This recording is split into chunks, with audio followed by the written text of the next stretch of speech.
Hi!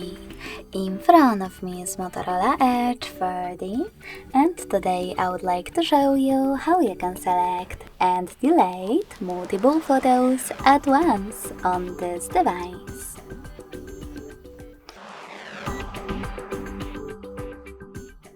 You need to begin by opening Photos app and holding one of your pictures that you wish to get rid of.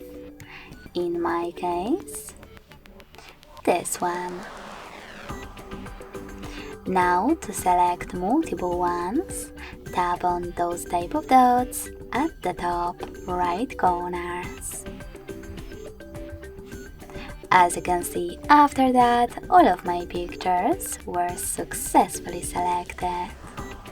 If you want to delete them, just hit delete at the bottom next to plus icon and confirm your choice in the pop-ups. Thanks so much for watching. If you enjoyed this video, smash that like button, comment and subscribe.